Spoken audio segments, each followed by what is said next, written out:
look, if you're miserable at your job, I get it, but change it.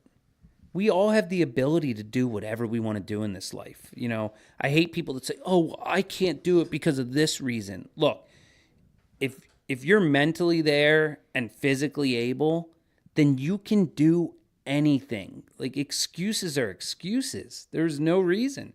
I mean, I could have sat, 5 years ago, I'm like, I could never own a beverage industry. I could never be a photographer. Well, I'm doing it. I could do anything I want. And I truly believe that. Like, if I wanted to be a fitness model, I could be one. If I wanted to be, the only thing I can't be is 6 inches taller. Yeah. That'd be great if I could, but there's some limitations. But like, you can do anything you want. And if you're miserable, change it. Yeah. Change what's making you miserable, because life's too short. It's way too short. That is Adam Jones this week on the Do It For Yourself podcast.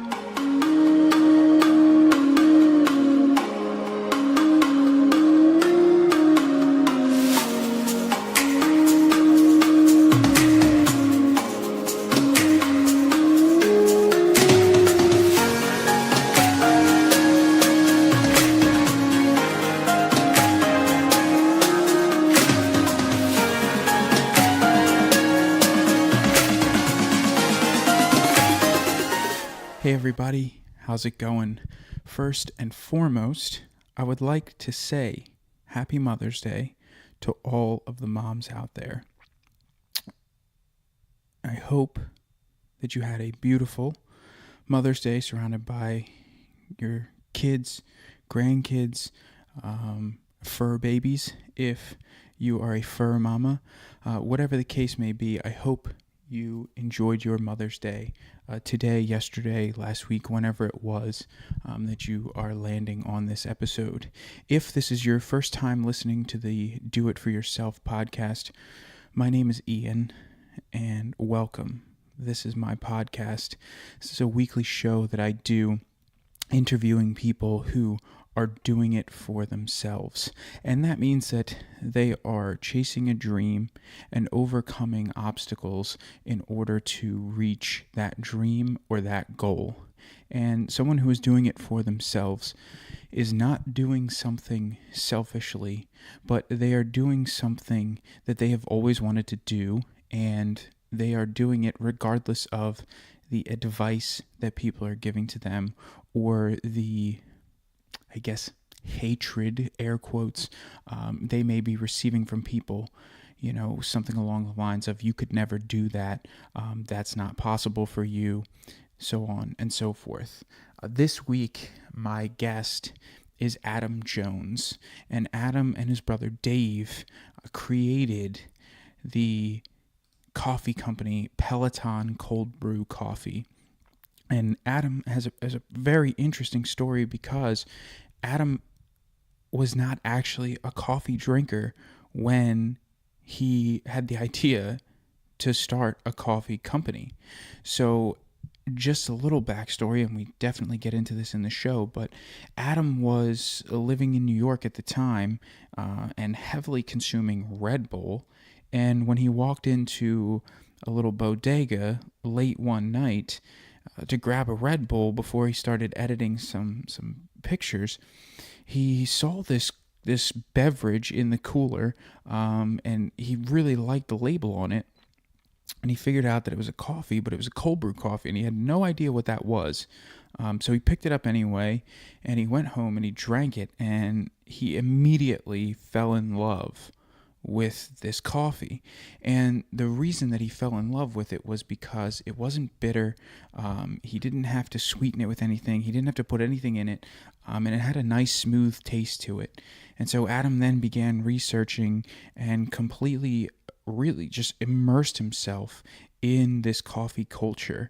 And Adam is absolutely 100% obsessed with coffee now. When I went to interview him for the show, he was showing me all these different beans and all these different, roasts that he had.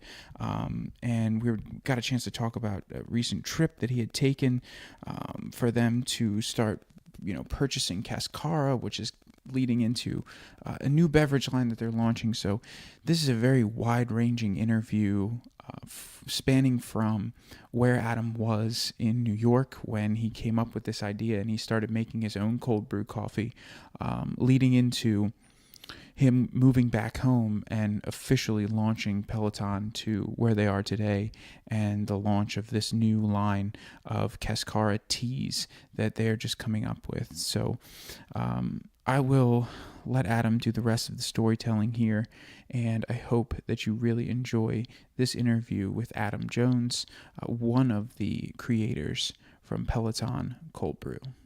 So, man, this is...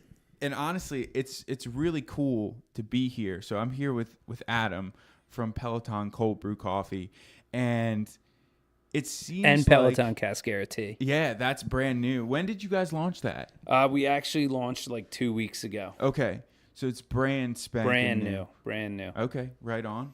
And so back when, just like a little backstory, I discovered Peloton through Cody Loeffler, and he had posted a picture of it, and your old label actually had a cyclist on the old label. You can see it on the back wall there, right behind you. And I'm like, yeah, there it is.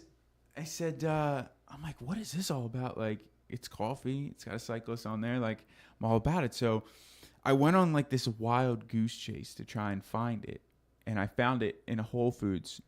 I think it was the Whole Foods that's right in Glen Eagle Shopping Center on 202. Yeah, Glen Mills. Yeah. The Glen Mills, yep. Yeah. So I found it there. I started drinking it. Then I found you guys on Instagram, and I started following along. And, of course, then I did the podcast with Cody, and I'm like, man, it's funny because Cody and I kind of like have this link around coffee. And so I'm like, man, maybe I should reach out to these guys and just see, like, I'm like, I'm a cyclist, they're cyclists, like, we're both local to Westchester, so it was kind of cool to go from, like, seeing your product and buying it in Whole Foods to now be, like, sitting here, in the warehouse, and, like, it's right kind on, of all, man. It's all, Well, I'm super glad you reached out, dude. Yeah, it's absolutely. exciting. So, now you love the product? I do love the product. All right. And it's a very smooth, and I the first thing I ever did, like the first change I ever made, was I eliminated cream from my coffee. Perfect. Because of the amount of, not just the fats, from like half and half, but I was using like the Cinnabon, like, oh yeah, dude, like all those ones with the sugar and the, yep, you got it. So little backstory: when I started Peloton, I drank a ton of Red Bull, and if I did drink coffee, it was cream and sugar with a little bit of coffee. I was never a coffee drinker. And I went out to a local bodega one night. I was living in Brooklyn, New York at the time. And I picked up a cold brew coffee at the bodega. And I was like, man, this is really good. And I don't even have to add anything. So I went home, and I've always been a tinker and like to make my own stuff. Researched cold brew, and I started brewing cold brew in my kitchen. My roommates were gone nuts. They're like, dude, this is the best cold brew coffee we've ever had. You need to sell this. And at that time, I owned my own photography company. I was doing editorial work, and I didn't really want anything to do with starting a cold brew company. And on top of it, I knew nothing about the beverage industry. At that time, I thought the beverage industry was like Coke and Pepsi, and like that's it. My my cousin came to town, and he introduced me to a buddy of his that lived in Brooklyn, Ely, who made Up Mountain Switchel. I don't know if you ever heard of Switchel, but it's like an apple cider vinegar maple syrup drink. Okay. And I went and bottled with him, and I'm like, dude, this is really cool. So went home, and a month later, my roommate offered me $10,000 to start the company. And I was like, whoa, like, you really believe in what I'm making that much? And he's like, yeah, dude, and your personality. He's like, we could crush this. So instead of taking his money, I called up my brother and said, hey, man, you want to start a cold brew coffee company?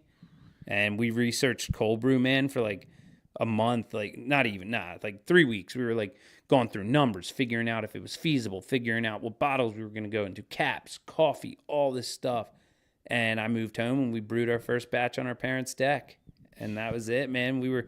Our first time bottling was a nightmare. It took us like all day to brew 5 gallons of coffee, whereas now like it takes us, we can brew, 150, 200 gallons of coffee in a day. Yeah. And we had our wives bottling. We were scraping labels off of old Blue Moon bottles and repurposing them And that's how we started bottling. And we started going around Westchester and sold into like 30 accounts right off the bat. And within our first month, we sold into our first Whole Foods. And that's when it we were hit the ground running and it took off. Was that the Glen Mills? Yeah, Glen Mills was the first one. Okay. Big shout out to Mike Johnson. I walked in there and he had a Thrasher shirt on, grew up skateboarding. Yeah. I was like, oh, you skate? And he's like, yeah, man. We talked about like old 411 videos, old S videos. We were talking about Menokamati, like just shooting the shit. And at the end of the meeting, I was like, Mike, it was so great meeting you. And he goes, oh, dude, let me try your cold brew. Totally forgot to even let him try it. And he took a sip. He's like, this stuff is delicious. Let me get you over the paperwork and we'll get you in the system. Yeah. And that was the beginning. Yeah, that's insane. So there's a couple things that I want to unpack there because we were talking before we started and you still are a photographer. I still am. Yep. I shoot weddings on the weekends and I still do some editorial work. But it's really nice because I work weekends. So I can focus all my energy into Peloton on the weekdays. And then any weekends that I'm not working, I spend doing Peloton as well. So it's kind of like, you know, I'm young. I'm only 28, so it's cool now, but work doesn't stop. Yeah. I don't really have much time off. Yeah, and I mean, even when you're shooting a wedding, it's not like it is for someone who's attending the wedding. So let's say the wedding starts at 4:30. You know, you show up at like 4, and that's it. Like you're there. Dude, I'm normally there at like 11 a.m. and I'm done at 11 at night. Yeah, and yeah, because you're basically documenting everything. I mean, you're documenting everything from, you know, probably the guys getting dressed, not the girls. I'm sure they don't let you in on that side. But they, you know, like you're taking pictures of the guys, like getting their tuxes on. I mean, you're doing the whole. And the girls doing their hair, their makeup. Yeah. They don't. I'm not in there on the dress part. But as soon as the dress is on, then like the mom's zipping the dress up. Yep. It's a long day, man. But you know what? I gotta say, shooting weddings it's such a joy because you're involved in somebody's happiest day of their life. Mm-hmm. And that's really rad to be a part of that and to know that like they chose you for this special moment. So, you know, it's a long day and it's a lot of work, but at the end of the day, man, it's so rewarding because you're making people happy and there's nothing better than that. Yeah, absolutely. Now I want to go back to like your Brooklyn days because your parents live in Westchester. Yeah, I was born and raised, grew up in Westchester. Okay. My parents still live in the same house that we were raised in, right in the borough. And I moved out to Brooklyn. What year was that? That was like 4 years ago now, 5 years ago. It's a long time. 4 years ago now. But I moved out there because I was living in Westchester, and I got into photography out of high school. Kind of like I went to Temple, did prereqs for law, did 1 year there. Then I went to the Art Institute, did 1 year there. Then I dropped out of school. I started shooting weddings about 8.5 years ago with a wedding photographer by the name of Mike Morby. He taught me everything about that industry. And I started my own company in wedding photography. At the time, I was cleaning windows, started my own window cleaning company as well so that I could supplement income for the wedding industry and pay for all the equipment I needed. Time went on and I got real into like editorial work because I worked for the WC Press magazine. I was the head photographer when they first started in Westchester. And that got me real involved in like the editorial work and portrait work. And I loved that because I always loved people and I love like photographing people, talking to people, getting people's stories. And that kind of all led into more and more work. And then I got really fortunate after submitting my work for 3 years to Philadelphia Magazine. They called me up for a shoot, and I went above and beyond for that first shoot. And now I shoot for them consistently. And through all that, I got to shoot some really awesome people. I got to photograph M. Night Shyamalan, Steven Starr, and those photos allowed me to start submitting to New York magazines. Then I started picking up some New York magazines, and I was doing a lot of travel back and forth to New York. And at that time, I'm like, I might as well just move to New York because this is a lot of traveling. And if I want to ever become a celebrity photographer, which was my dream, then I need to be in New York City. So I moved to New York, and I started doing work there. And I was shooting for some good magazines, and I was shooting consistently for this magazine, New York Observer. Wasn't much pay, but I was getting to photograph really awesome people. And yeah, man, I was probably like, you know, that picture, the guy like digging through the wall, and it's like, you're this close, like, don't ever quit. Yeah. Well, I was probably like a day away from Actually, I know I was a day away from photographing like my first actual celebrity. He was the dad in Spider-Man, the one that died. Okay. The cop dad. You know, I was supposed to photograph him, and I turned down the job because I moved home and started Peloton. So now, when you say like be a celebrity photographer, what does that entail? Like, you're taking their portraits, you're taking like pictures for them to use, like their headshots. So it's still editorial, but once you get into the celebrity realm, then you start picking up bigger magazines, you know, like GQ and things like that. People, but what that can lead into is getting bigger advertising jobs, and advertising jobs in photography is where the money is. So, you know, you look at it like an American Express or something, or a Chase, like those big credit card companies. Well, 9 times out of 10, they're using celebrities, and they won't hire a photographer that doesn't have experience photographing celebrities. They want people that have experience with those type of people. Okay. So you are actually, you're not just working with the celebrities. You're working with the celebrities, and then you're working with the companies that work with the celebrities. Exactly. Okay. Exactly. Okay. So, and one of the things that I kind of picked up on from your story is that you were constantly like moving and constantly creating and constantly, you know, like doing something. So when you were in high school and probably like about middle school, what were you like in school? I was very talkative and could never pay attention. I wasn't a good student. You know, I got great grades. I was one of those kids that never really had to study in school. Not that that's a good thing. If you're listening, study, work your ass off. Don't skate by. But yeah, I was kind of able to skate by, and I look back on that now, and I wish I wasn't, because I think that kind of destroyed my work ethic, and I had to kind of regain that work.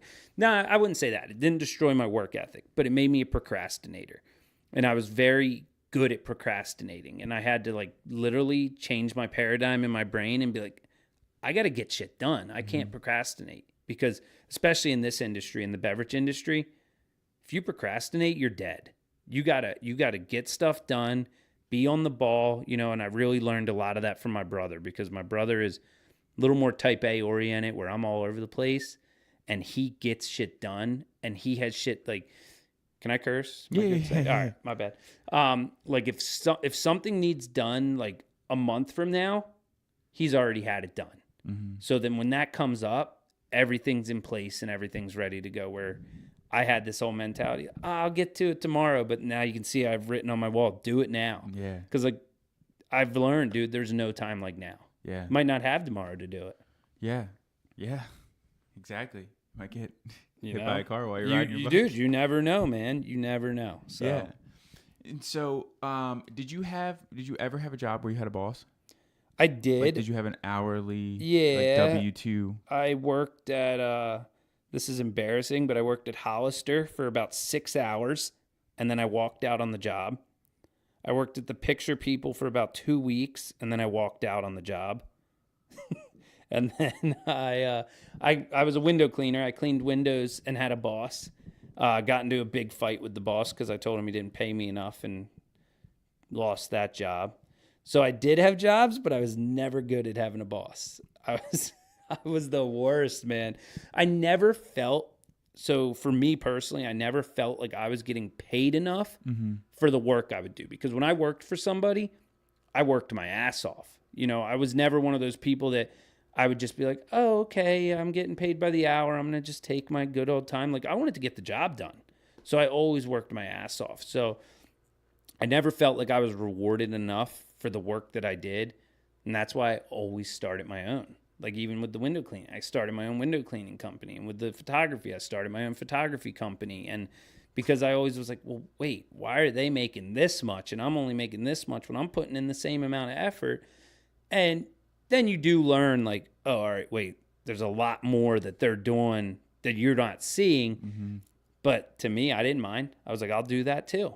Yeah. And so I always was into just starting my own thing. Yeah. Whenever I have somebody on here who does something in that space, like is an entrepreneur starting their own thing, I always like to find out what they were like in high school, in middle school, like in that time period during their life, because it's not like they're, like a complete rebel and like, oh, fuck the man, like all, like that kind of a thing. But 9 times out of 10, they just didn't do well with the authority of, school, and then the authority of having a boss and, having somebody say, well, no, you're going to do it this way. Because it seems like when you're wired that way and or maybe you think how to do something, a better way, like that way is always better, Exactly. And you can never see eye to eye with somebody. It's so true, and it's so funny to look back on it, because like you don't think that at the time, but now looking back on it, it's like, oh, that's why I was that way. Yeah. It's wild. Yeah. Absolutely. So you're living in Brooklyn. You've got some great gigs that you're doing for photography up there. And you have a couple roommates that you were living with at the time? Yeah, I was living with 2 roommates at the time. And what were they? Were they also photographers? Were they in completely different spaces? The one was a DP of photography. He was a cinematographer, and he was amazing. And the other was a producer. And the other one also invested in like some companies, some virtual reality companies. And so they were both creatives. And, that's 9 times out of 10, you'll either find a businessman or a creative in New York City. Mm-hmm. And they were both creative. So they were great to live with. And we always could collaborate ideas off each other. And when we started the cold brew company, they were like so interested in it that we'd be in the kitchen sometimes like doing different ratios of coffee to water. And they'd be like, oh, this one tastes better. This one tastes better. We're so hyped on coffee. It was fun times. It was definitely fun times. So, and I want to kind of hear more about this bodega and like the first time that you got a cold brew, because, and from what I've been told, like the only way to enjoy good coffee is black, or maybe with like very little bit of like raw sugar, just raw sugar, like from the cane.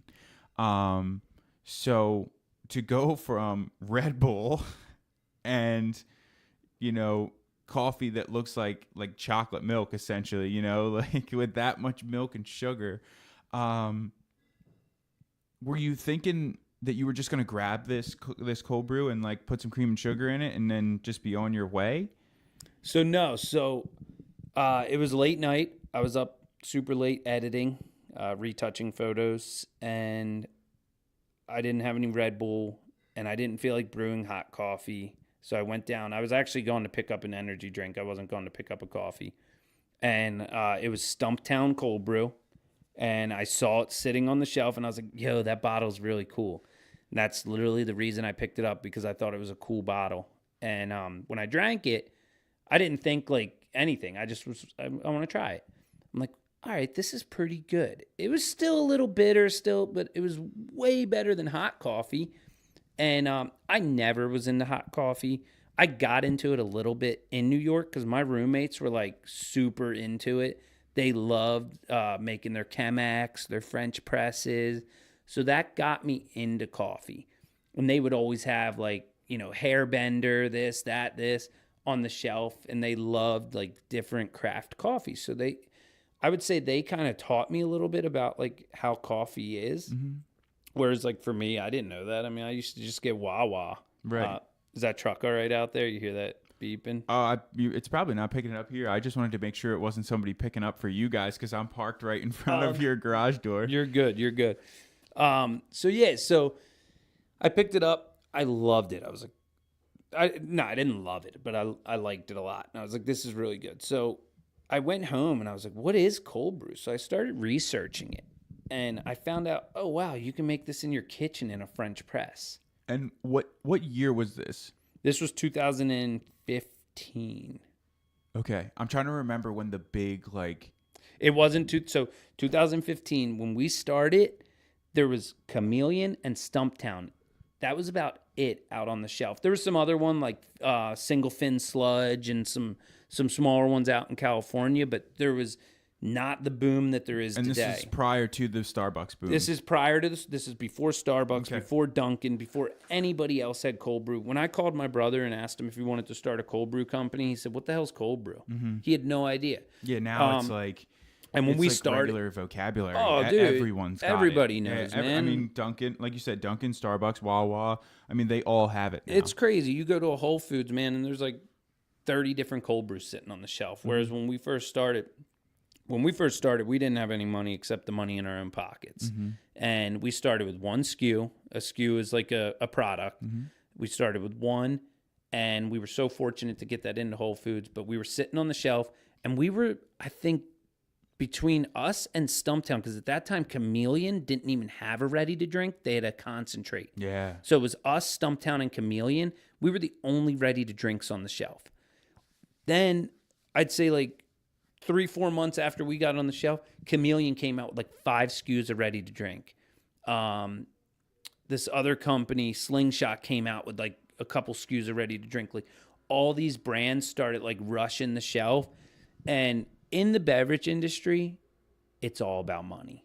You got to have a great product, but if you don't have money, you're gonna fall behind and die. I think it's like that with anything in that food like retail space though, because if you look at like even when you go into Wawa or you go into Giant or you go into any of your grocers, like when you walk in the door and the first thing that you see, is like the Reese's Puffs or the Lay's chips or whatever it is, like that first thing, they're paying for that space. Oh, they're paying tons It's of money. it's like real estate. You go into like a Wawa or something and check out their drink space. Every one of those companies is either being distributed by Dr. Pepper Snapple Group or Pepsi. Yeah. I mean, they all got tons of money. And fortunately, we realized pretty quickly, I'd say a year and a half, 2 years in, like we're like, man, this cold brew market is really getting oversaturated. And Dave and I have always been innovative, and we're like, we realized in business that you can't just be stagnant and just like think it's going to work. You need to constantly be innovating and coming out with new products. So we developed a coconut milk line of cold brew coffees. We developed a milk line of cold brew coffees. We developed all different flavors of cold brew coffees. And we developed like a vanilla flavor, all these different things. And, I thank my lucky stars that we never went with them, because everybody and their mother has been developing different things in cold brew coffee. So cold brew coffee is just, as much as I love it, and we will never quit because we truly believe we have the best cold brew coffee. I mean, we got this amazing chocolatey note with this blueberry finish, and it's just so smooth and good, and we're still small batch. We don't pasteurize with heat. We do micron filtration, so it keeps all of its flavor. So we truly believe we do have the best. So we'll never quit on the cold brew, but the market got so saturated that we realized we got to innovate. We got to come up with something new. We got to come up with something different. And that's when we found out about Cascara. All those other things we developed, they failed. They didn't even ever make it to market. Okay. We came up with Cascara. So Cascara is the coffee fruit that surrounds the bean. So if you ever see coffee before it's processed, it looks like a cranberry. Okay. That fruit alone is 8 times the antioxidants of blueberries. So what happens is it goes to the processing to the wet mill. The coffee fruit gets separated off of the coffee bean, and then the coffee fruit goes out and gets dried. It dries out, gets shipped to us in America, and then we brew it into a tea. Now, that tea is super high in antioxidants, chlorogenic acid. The antioxidants are actually polyphenols derived from chlorogenic acid, which aid in weight loss, or are known to aid in weight loss, act as an anti-inflammatory, and they're just really, really healthy for you. And for anybody out there, antioxidants are free radical scavengers. So they're really good for fighting against free radicals, and free radicals can cause cancer and all that. So antioxidants are super healthy for you. And Dave and I were always been into health, and we were always looking for something that was like a superfood or a super fruit. And that's when we discovered Cascara. So we took a trip to Honduras, and we realized right away that Cascara, it's cool and it's awesome, but you could only get like a 55-pound bag of it, maybe here and there, because it wasn't big yet. Nobody was doing it. So we went to Honduras and we developed our own supply chain straight from Honduras. So now we get it shipped in shipping containers, 50,000 pounds at a time. And we developed the tea, and we got an investment, a big investment, and that allowed us to take the tea to the next level. Now, I want to unpack, just to go back to a couple things with Peloton, and we'll tie it into the tea itself. When you started Peloton and you decided to take the leap, and you were still in Brooklyn, your roommate came to you and he was like, "Hey man, here's this check for 10 grand. I want you to start doing this like now. And I think that you should start making this like in a mass, setting." And you said, "No, thank you," because you wanted to come back and do it with your brother. Why did you want to come back and do it with your brother? And what, if anything, did you feel like your brother could kind of pick up the slack on? So I always wanted to start a business with my brother. My brother was in real estate and insurance, and I even was thinking about getting my real estate license and like gone into maybe flipping houses with my brother or whatever. And Dave's very analytical, and he's very good with numbers, and he's very good with, keeping Excel spreadsheets and just, type A, getting stuff organized where I'm not. So I knew we had those two different sides, where I have the creative brain, I'm the dreamer and he's the doer. And I feel like in a business, you need a dreamer and you need a doer. If you don't have both, it's tough. It can be done, but it's very tough. With a dreamer and a doer, you can get so much shit done. So I mean, honestly, there's no better person to do business with than your brother. I didn't want to get into business with somebody I barely knew. I wanted to get into business with somebody that I knew that I would love every day working with. Yeah. So, even though this was somebody that you were living with at the time. Yeah, I only lived in Brooklyn though for 6 months. I moved out. When I moved out, I moved home, and I was still paying rent in Brooklyn for 6 months, and I wasn't even living there because I was home working on this business. But you didn't want to basically just leave them like high and dry. Yeah, I wasn't gonna do that. So I still paid rent. I still actually paid utilities, and I wasn't even living there. So, yeah. But it all worked out. Oh yeah, absolutely. And so you came back home, and you moved back to your parents' house. Moved back into my parents' house, and at the time, my girlfriend as well, who's my wife now, she was living at home, so that was kind of tough too, living in Brooklyn. She didn't really like coming up there to visit her, and I don't blame her because it was a pain in the ass to get into the city and get out of the city. So that was nice living back home anyways. I was back with her, which made everything so much easier. Yeah. And so you were doing your photography still. So you still had, a paycheck coming in. Was there any point where you were not taking a gig or not doing something for photography because you wanted to do something for Peloton, or you had to do something for absolutely. Peloton? After I moved home, almost every so New York Observer, they would call me all the time and say, "Hey, we got this job for you," and I'd turn them away, and I'd say, "Sorry, I can't," because I didn't want to drive back out to New York. I wanted to hustle Peloton. Yeah. And that's actually when I got offered that job to shoot that celebrity, and I still to this day can't believe I turned it down, but I turned it down because we had a meeting for Peloton. And in my eyes, photography, I could have lived an amazing life. I have no doubt I could have lived a great life, and I could have went on and been a great photographer. But I wanted to build something. I wanted to build something that was going to be bigger than photography. And with Peloton, I always had this dream that not only can this be a gigantic company, but I can also impact so many people through different things because this is a brand we're creating. We're not just creating a beverage. I feel like we're creating a brand, the Peloton brand. And one of my biggest things and one of my biggest dreams is that one day I want to be on a stage talking to people, helping people. And, and through Peloton, I can make that happen. I never really felt like through photography I'd be able to make that happen. And the name Peloton, for people who are unfamiliar, the Peloton in cycling is the group. Yep, the pack of riders. So when you're watching any sort of professional cycling race on the road, you think of Lance Armstrong, Tour de France.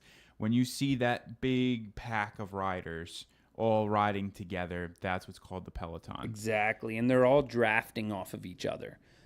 So we were going to call a company Cup of Jones because our last name's Jones. A little play on words there, but I was out on a bike ride one day. I'm a cyclist myself, and I was out riding. I'm like, Cup of Jones is hard to brand.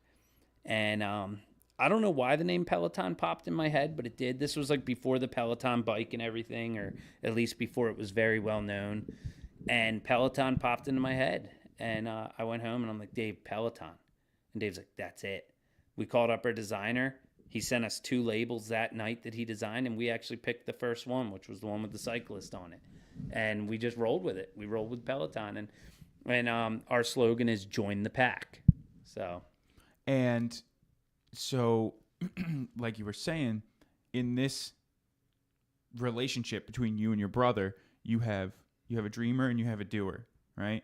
And the dreamer could get stuff done, and the doer could come up with ideas, but you put the two of them together, and as a group, as a team, you guys work a lot better. Absolutely. Now, a Peloton in cycling, if you've ever watched like somebody break away from the Peloton and take off, 9 times out of 10, the Peloton just lets them go because that guy's going to end up basically blowing himself up. Exactly. And the Peloton's going to catch up to him. Every time. Almost every single time. Because the Peloton is sometimes 50 guys strong, 60 guys strong, all working together, all taking turns up in the front, So you could be working hard for 5 minutes in the front, but you're actually covering a whole lot more ground because you're all working together. Exactly. And so that's where that kind of all ties in, is that, like this is your Peloton here, like you and your brother, working together to kind of bring this whole thing. Absolutely, man.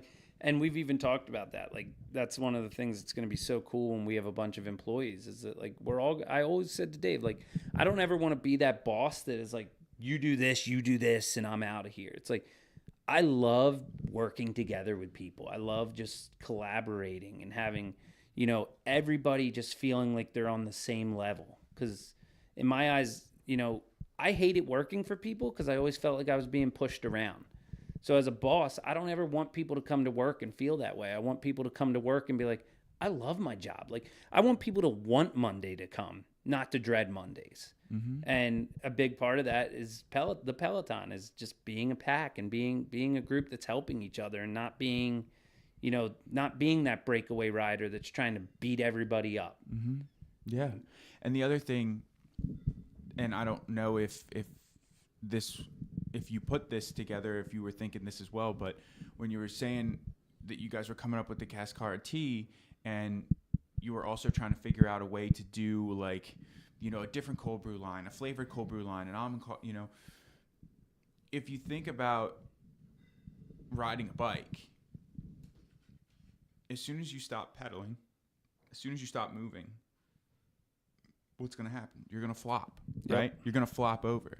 And so Peloton could have done the same thing. Like, you could have come up with this cold brew and you're like, oh, wow, okay, single origin cold brew. Like, we're one of the only ones out there right now, and that's cool. We're good, and if you just stayed there, if you stopped pedaling, if you stopped moving, that's what would have happened. You guys would have flopped. I like that. I like that analogy. That's good. Yeah. But that's so the truth, man. And I mean, that's the truth with anything in business. Like, if you own a business out there, or you're starting a business and you feel like things are getting stagnant, innovate.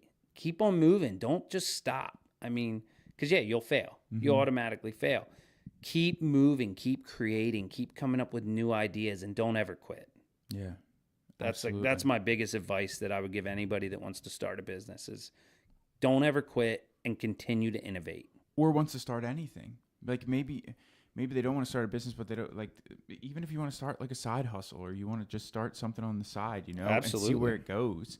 It could go anywhere. That is, but you got to keep the truth, man. The side hustle's my favorite thing. I love side hustles. Well, you're still side hustling. And I tell people all the time, if you want to start a business, either start the business as a side hustle or start your business full force, but have a side hustle. You'll hear a lot of people say, oh, well, you're not 100% in it if you're not 100% in it. But I don't think that's true because I'm 100% into this company, but I still got a side hustle. But I make it work. Like, one of my favorite sayings is there's 24 hours in a day, right? So why is it that you can't be a billionaire, but he can when he's got 24 hours and you have 24 hours? So when people say, oh, I don't have enough time, I don't have enough time for this, or I don't have enough time for that. Look, everybody's got the same amount of time in a day. So if somebody else has enough time, you got enough time. Yeah, it's what's a priority. Yep. One of the guys that I had on here, Rob Allen from Speed Sleeve, was saying the same exact thing. He's like, it's all about what's a priority. If it's not a priority, that's fine, but don't say that you don't have the time. Exactly. If it's not a priority, there's nothing wrong with that, but don't complain that you don't have enough time for it. Make time. I mean, I get up at 5:30, 6 o'clock every morning, and I make time for everything that I need to get done. I'm able to get into the gym every day. I'm able to get into the office early and get all my work done every day. I make time for the things that matter. And then I'm able to go home and spend amazing time with my wife and not have to stress. I mean, And I'm sure she appreciates that during wedding season. Oh, dude, does she ever? She hates wedding season. Yeah, but at least it's a wedding season is probably it's relatively short. It actually, so it's already started. I'm so fortunate I have this weekend off. It's a shame it's going to rain, but that's all right. After this weekend, I don't have like a single weekend off until June, middle of June. But then we're going to Ireland for my brother's wedding in Ireland. And then as soon as I come back from Ireland, I don't have another weekend off until like October. Wow. So I figured that would be like the fall, I think would be like a popular time to get married because of like the changes in the colors. The fall is the most popular time. But I always in October and September, I give myself one weekend where I don't book anything because that time of the year, I could be doing two every weekend. Yeah. And when I do that, I just kill myself and it's just so tough. So I always give myself a weekend off in October and a weekend off in September. Okay. Yeah, because you could be doing double headers where somebody gets married on a Friday and then somebody gets married on a Saturday. Oh, dude, absolutely. Absolutely. I do them all the time. Yeah. I mean, last weekend I had Friday, Saturday. And last year I even did triple headers. I would do Friday, Saturday, Sundays, but I don't do that to myself anymore either. No more of that. Yeah, only Friday, Saturdays. Because then you got to come in here. Well, Monday. And that's the thing, dude. It's like, it's so wild. I used to complain a lot. I don't anymore because like I said, I definitely have had like a paradigm shift where I'm like, life isn't as hard as we make it. It's literally our mental attitude. It's how we want to act. So I used to complain a lot. I'd be like, oh man, I worked all weekend. Now I got to work on Peloton. But like, I love coming to work. I love it. Like, I think work is such a blessing that we have work because if we didn't, we'd be so bored and miserable all the time. Like, people want to complain about work, but they won't complain when they don't have work. So embrace it. Be grateful for the work you have. Be grateful for it every day. It's funny that you're saying that because it's just yesterday I was thinking about this, man. Like, our UPS guy, it seems like every time he comes to pick up our shipments for the day, he's always got something to bitch about, And I'm thinking, like, and this was like last night, like, still I'm like thinking about this, and I'm like, we were talking about John Joseph and PMA and all, Yep. Like, surround yourself with positive people, and I'm like, man, like, what if this guy didn't have this job? Like, would he still be bitching? Like, yeah, he's bitching about, picking some packages up. But the thing that's really funny is that he signed on to be a UPS man. He knew he was going to have to pick up packages. Man. Like, why are you bitching about picking up packages?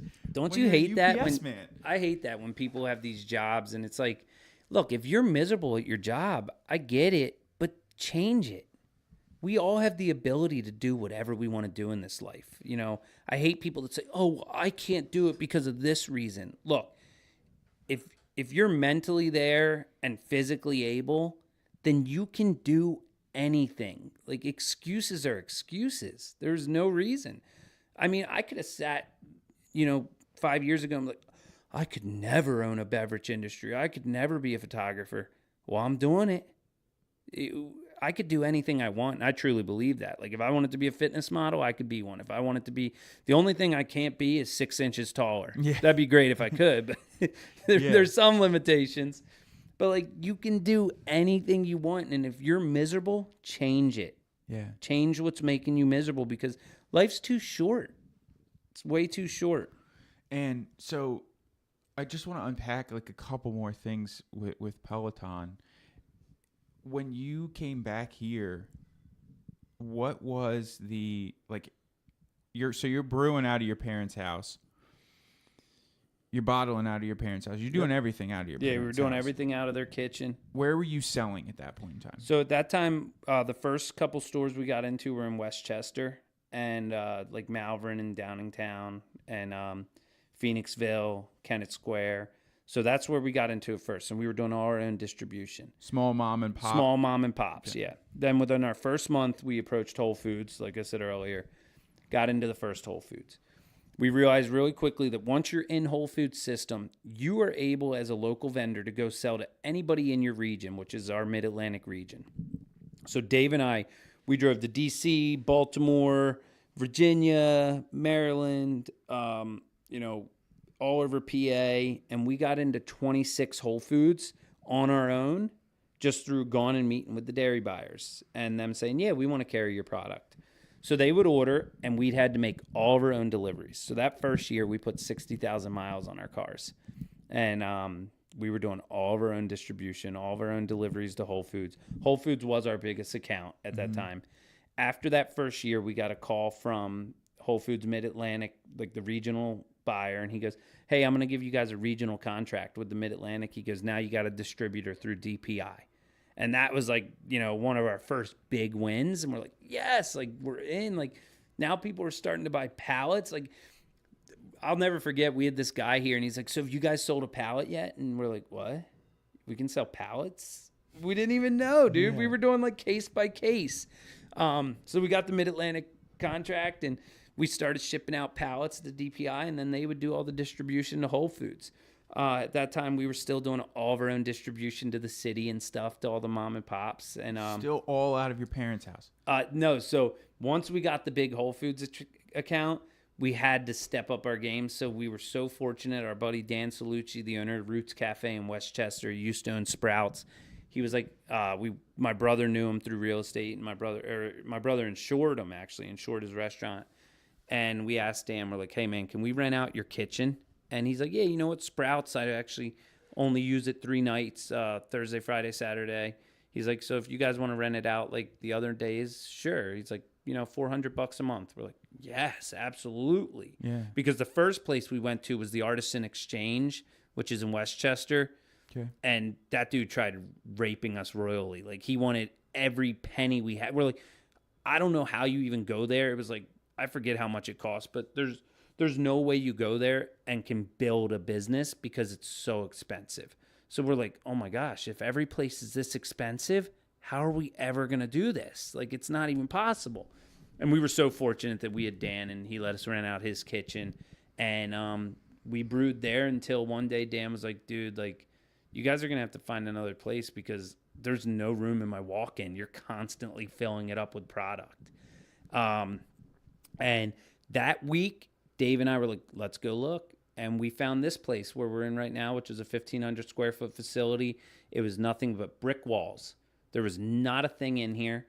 We found our 11 by 11 walk-in fridge on an auction for $700. That fridge is a $15,000 fridge. We got it on auction for $700. When we came home, we're like, dude, we just wasted so much money because it was, or when we went to pick it up, sorry, not when we came home, when we went to pick it up, it was covered in bird shit, mold. It was in 30 different pieces. We were like, oh my gosh, this was horrible. And at that time, we were still using the money out of our own pockets. Yeah. So it was wild times. But yeah, fortunately we brought it home, man, and they're like, "Nah, this is perfect. It's in great condition. You guys, Pearl Holiday set it up for us, and worked perfect. $700.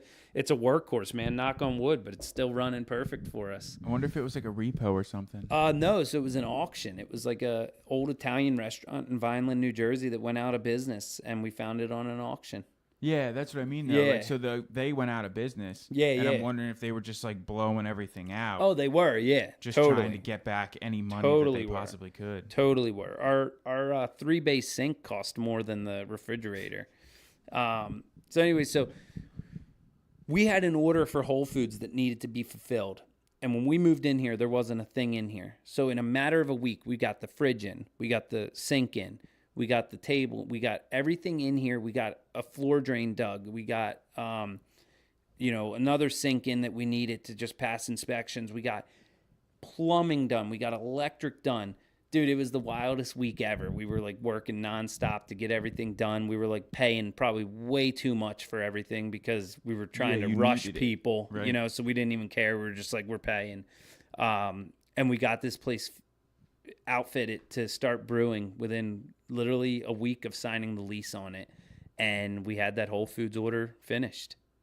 It was pretty cool. Pretty cool. And so what are some of the accounts and where are some of the places you are now? I mean, you're still in Whole Foods because I still get it. A lot of times when I go out towards like Norristown and all up in that way, the Plymouth Whole Foods is one of my favorite Whole Foods to stop at, especially not on a day like today, but like this time of year, they open up the rooftop deck. Yeah. So I'll usually stop and like get some, get a nice salad and then grab a Peloton. So Whole Foods would still be our biggest account, biggest retail account for the cold brew. Mm-hmm. But we are also in all the DeBruno Brothers, the Green Isle Groceries. We're all over Westchester and a lot of the mom and pops. We have a distributor out in Lancaster, so we're in a lot of places in Lancaster. We have a distributor down south, so we're in, we're in Kentucky, Ohio, Virginia, Maryland, D.C., Baltimore, Pennsylvania, South Carolina, North Carolina, Georgia. I probably missed some in there, but yeah, so we're working still on getting up north. The tea, however, we are in KeHE distribution and UNFI distribution, which are the two largest natural food distributors, starting in June. That's going to put us in like New York, Connecticut, Massachusetts, PA, Baltimore, Maryland, Florida, DC, South Carolina, Georgia, Kentucky. So that's going to be all up and down the East Coast, which is pretty rad. So, I mean, you told me, but I want to talk about it on here as well. What's the difference, not like beverage-wise, between the tea and the coffee? Because we got into that, but like on the production side, what's the difference between the coffee and the tea? Because the coffee, I saw it. You're brewing the coffee here in those big drums. The big 55-gallon drums. So the coffee, we do all the production here because the coffee is perishable. It's a 4-month shelf life and it needs to stay refrigerated. So we brew to order for the coffee. For the tea, we have a co-packer in New Jersey that brews all the tea. It's an 18-month shelf life. So it's shelf stable. So it gets brewed, it gets bought, and then, we got the coffee, we do like a pallet at a time when the pallet needs to go out. For the tea, it's actually amazing, dude. We just did 24 pallets, and we already have to do we just 2 weeks ago did it, and we already had to sign up another run. We went through, like with the coffee, it took us like 2 years before we went through 24 pallets. With the tea, we went through 24 pallets in 2 weeks, which is so freaking cool. We're so stoked about the tea.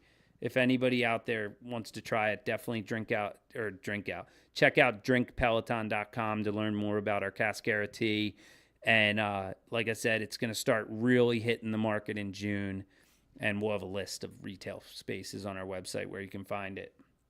But yeah, so that's the big difference. Is the tea is like all out of our hands. You know, we developed it, we created it, but now we have a co-packer brewing it and distribution, tons of distribution, shipping it and all that. Whereas the coffee, we're still very hands-on. And the 4-month shelf life for the coffee, did that make it difficult when you were trying to get into like some of these different accounts, the Whole Foods and these various places? Definitely makes it a lot more difficult. We were fortunate enough because there's really, you know, at that time when we started, there weren't any cold brews that were shelf stable. Most of them had shelf lives. Now there's a retort. Like there's so many cold brews out there that have that are shelf stable because they've been retorted. Retort, it's like a process where it's heated, super high heat. It changes the flavor profile though, and it makes it almost taste like it was a hot brewed coffee that's been cooled down. Mm-hmm. So we just never wanted to get into that. We wanted to keep it as, you know, real as possible. So yeah, and I think like if you think about, you know, the cold brews that you grab just off of like the shelf, even they have cold brew now, like if you go in the beverage aisle, that not doesn't the even cooler. need to be refrigerated. Yeah. I know, man, and like for anybody out there, that's not cold brew. And you can taste the difference. Yeah. I mean, you can absolutely taste the difference. I can even taste the difference. Like, I mean, no offense, I love Wawa. Like, I grew up in this area all my life. You know, I'm not saying that Wawa's bad. Their cold brew is horrible. It's horrible. And it's horrible. Dave and I, that's something we've struggled with because the cold brews out there that taste like crap, if you're drinking that and that's the first thing you drink as a cold brew, you might be turned off automatically and never want cold brew. Like, you got to try a good cold brew. I promise you that you will taste it and be like, wow. Like I can't tell you how many demos we do and people are like, I don't know. I don't really like coffee. And then they try it and they're like, whoa, I could drink this. Mm-hmm. This is pretty good. And that's exactly how I was with cold brew, you know? So I think there is a lot of junk out there and who knows? You know, with anything, it could be a matter of time before all the junk gets weeded out and people start realizing what real good cold brew coffee is. Yeah. So that's why we don't ever want to quit with the cold brew. And I think that people jumped on the bandwagon because it was like the cool thing to do. Well, and it's so easy to do. Yeah. Cold brew's so easy to do. You could do it yourself. You could do it in your kitchen. Like, look, we started in our parents' kitchen and people are still doing that, you know? So I think that's part of the reason everybody jumped on that. Yeah, it's super easy and it's new, it's hip. It's like the trendy thing, like, oh, cold brew, you know? Like it's this different way and it's a different way to produce the coffee. And some people say that it's, you know, more caffeinated because of the process. You're not forcing hot water through the beans. You know, you're like letting it steep more like a tea. So it's like extracting more of the caffeine from the coffee. I don't know how true that is, but it does, especially depending on how long you let it steep. It's not like insane. Like a normal cup of coffee is about 70 grams of caffeine, 70 milligrams of caffeine, sorry. And a cold brew can be anywhere from like 120 to 170. Mm-hmm. And some say they're like 300 milligrams of caffeine. I mean, that would make me go off the walls, but ours isn't. Yeah, no, it's like a nice, I think the main difference between having a cold brew black and a cup of hot coffee black is the taste difference. Like a cup of hot coffee black it's a very, very bitter taste. Very bitter. And don't get me wrong, there's some good coffees out there that are very fruit forward and are a lighter roast. And then there's some amazing darker roast coffees out there that have a really good chocolatey profile that taste amazing black. Yeah. As hot coffee. Mm-hmm. But for me, cold coffee, some of them taste horrible, brewed cold, and they taste amazing black. Like we tried a ton of different beans and like a Tanzanian pea berry, which is so delicious, brewed black, tasted horrible as a cold brew. It was not good. So interesting. Whereas like the Ethiopian Yirgacheffe that we use is amazing black and amazing as a cold brew. So you just never know. You got it. Like if you like coffee, I really recommend try all different types of coffee. Try them cold brew, try them black, try them hot, try them with a little bit of sugar, try them with a little bit of cream, whatever you want. But I mean, coffee is so interesting. And it's like, now that I'm in the industry, I love coffee, dude. Like if you open up that drawer, there's tons of different coffee in there from different companies because to me, it's like wine. Yeah, that's what I was just going to say. Everything you brew, you could brew it at 180 degrees or you could brew it at 210 degrees and it's going to taste different. Yeah. And it's so unique and so cool. So cool. And so I know you have the tea and you're focused like on a big launch for the tea in June. But what else do you have coming up with Peloton? So right now we're really focusing on the tea and the coffee. Like I said, June, it's going to be really out in the market through those big distributors. But the big thing now is to just keep on hustling this tea. We got a couple other things in the work that we want to keep quiet about just because this industry is so crazy how quick things move. So if you do have like a really cool idea or something, you definitely should keep it to yourself until you're ready to launch it. Yeah. Because, the one thing with the beverage industry is people with money, if they have something, they can move a lot faster than you. So, and that's one of the reasons we're so fortunate, too, is because we actually have money this time. So we can really cruise. And is that just from Peloton? Or No, did you... We got investors. Okay. We got some investors. And were they... like local people who you knew? Was it people that were keeping an eye on what you guys were up to?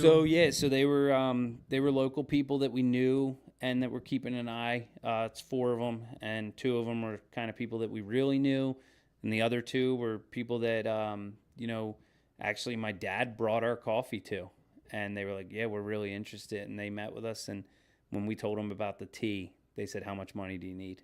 Yeah. Now, did you have to give up any? I'm like super into Shark Tank, so no, we definitely had to give up equity and all that, yeah. and I mean, but that's the name of the game. That's the way it all works, and, right? If you're not willing to do that, then you better be able to have money yourself because the beverage industry is very money oriented. You need money to grow. Yeah, absolutely. And you're still riding. Still riding, not as much as I used to, man. Before I started the cold brew company, I'd be out on maybe 3 50-mile rides a week and then a 100-mile ride on the weekend. Now, because I was just doing photography at that time and I had a ton of free time. Yeah. Now I'm lucky if I get out for like a ride a month, 2 rides a month. It's bad, but I run a lot more because running is, for me, like I can just run out the door, go on a 30-minute run, and I'm done. Whereas riding, like, I hate going on a 30-minute ride. I'd much like. Oh yeah. I need at least an hour and a half to 2 hours. Every now and then an hour ride gets me through. But like, I love riding, man. I love it. If you don't cycle, go cycle. Well, and the other thing that people don't understand is that like it's such a process. Dude. You got to get your kit on, get your tires pumped, get your water bottle filled, get out on the road. Then when you're back, you got to get a shower, get clean. Like, it's not a 2-hour ride could turn into a 3-hour process. Oh, easy. Or more. Yeah. I mean, I took a 2-hour ride a couple weekends ago, and because of traffic and stoplights and everything else, by the time like everything was all said and done, it was almost like 4 hours worth of time. Yep. Like, so sometimes I almost I would much rather just jump on the trainer. Yeah, man. I do that as well. Ride. Like if I'm having a day at work where my brain's foggy and I'm like, I just need a quick clearance. I got my kit here. I always have my kit in the office, so I'll bring my bike in and I'll put it on the trainer in the office and get a little training in. Clears my brain a bit. Yeah, absolutely. Absolutely. Well, do me a favor and let people know where they can find you. Instagram, Facebook, website, all that good stuff. Facebook, Instagram, website is everything is Drink Peloton. Peloton is Pelot as in Tom, O-N. Peloton. Drink Peloton, and for website, drinkpeloton.com. Yeah, right on. And you are very active on Instagram. Yeah. You're on there all the time, stories. Trying posting. to be that personality. Yeah. Absolutely. So, I mean, this was like so last minute. So I want to say, first of all, thank you for being like super open to that. Absolutely. That was really cool, and the fact that it just so happened to like everything worked out, like the stars like literally aligned to be able. That's life, man. Sometimes all you got to do is that. ask, and it'll work out. Well, and that's what I found with this podcast is like you know, if I kind of have this idea like, oh, I would love to talk to this person and find out like more about their story, I've just reach out, like just send them a message. You never know. And if there's anybody that doesn't get back to you, start manifesting it, dude, and they'll get back to you. Like, look, if you look up there on the wall, Monday, March 12th, 2021, the CEO of Coca-Cola wrote us a letter saying that he's going to buy our company for $1.7 billion. I have that. No, he didn't really write that letter. I wrote it. Yeah. But I stare at that every day, and I know that that's going to happen. I'm telling you, man, you got to manifest stuff, because you now don't manifest stuff and think it's going to happen just sitting on the couch. You got to go out there and do the actions. But if you truly believe something's going to happen, it'll happen. Yeah. The owner of Zico, coconut water, he wrote a book, a mini book to himself about how his business was going to go. And at the end of the book, he said he was going to get bought by Coca-Cola. And guess who he got bought by? Coca-Cola. Mm-hmm. Yeah. That's how it happens. Absolutely. There's our number. There you go. The exit number. It's gone up. Oh, dude, yeah. We were dreaming too small. So it's up there now. Got to be high frequency. But I like how you left the previous exit number there as well. Yeah, we might even go up a little bit more. I think that might still be a little too low. Yeah, well, with the Cascara tea and everything you now. never know, man. Yeah, you never know. All you got to do is just keep on working hard, but don't just work hard. Work smart too. Yeah. Because there's a lot of people in this world that work hard their whole lives and have nothing to show for it. They're just smart. like constantly, slamming their head into the wall. They're working hard, but they're getting nowhere. Right, it's not a calculated hard either. Yeah. So, all right, Adam. Well, thank you so much, man. I really appreciate it. Dude. This was a blast. And it was cool to come out and check out the place. Yeah, man. We'll send you home with some tea and some coffee. You'll have to Instagram it. Absolutely, 100%, man. Cool. All right, cool. Thank you. Peace out, everybody. So there you have it, my friends. That is my interview with Adam Jones, the creator, one of the creators. Adam created Peloton Cold Brew with his brother, but this interview with Adam was very last minute, and so I reached out to Adam in the middle of the week to do this interview, and he said, "Yep, I'm down. Let's do it. That would be great."